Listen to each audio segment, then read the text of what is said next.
தமிழக மக்களுக்கு வணக்கம். ஏன் புலம்பிட்டு இருக்கீங்களா? என்ன எதுக்கு புலம்புறீங்க? புலம்பாதீங்க. தமிழ் மண்ணுக்காக, மொழிக்காக, மக்களுக்காக, இனத்துக்காக போராடுற தலைவனை பார்த்து தூய்மையான அரசியலை தேர்ந்தெடுங்க. எதுக்கு புலம்புறீங்க தமிழக மக்கள்?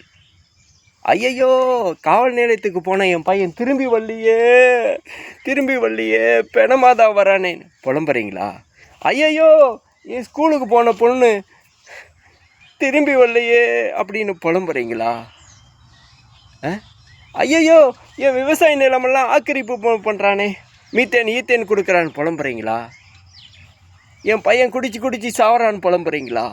என் பையனுக்கு வேலை வாய்ப்பு இல்லாமல் துடிக்கிறான்னு அழுவுறீங்களா? செயின் பறிக்கிறான்னு அழுவுறீங்களா?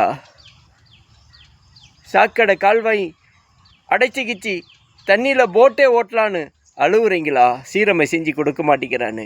ஐயோ, என் கணவன் குடிச்சு தாலி அறுக்கிறானேன்னு அழுவுறீங்களா?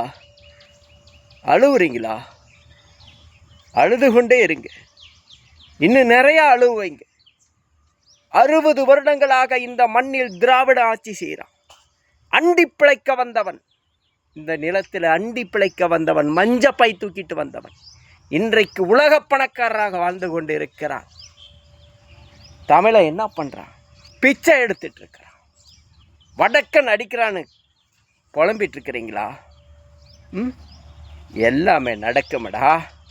திராவிடனுக்கு ஓட்டு போடுற வரைக்கும் இங்கு தமிழனுக்கென்று ஒன்றும் கிடைக்காது. திருடர்களை நாம் வாக்களிக்கிறோம். 100 ரூபாய்க்கு ஓட்டை வித்துட்டு நாம் திருடர்களை வாக்களிக்கிறோம். சொந்த நிலத்திலே தமிழன் நாம் அடிமைப்பட்டு கிடக்கிறோண்டா. பாவிகளை, உங்களுக்கு வெக்கம் இல்லையாடா? திராவிடனுக்கும் ஆரியனுக்கும் பின்னாடி போய் வேலை செய்கிறீங்க. நாய்களே.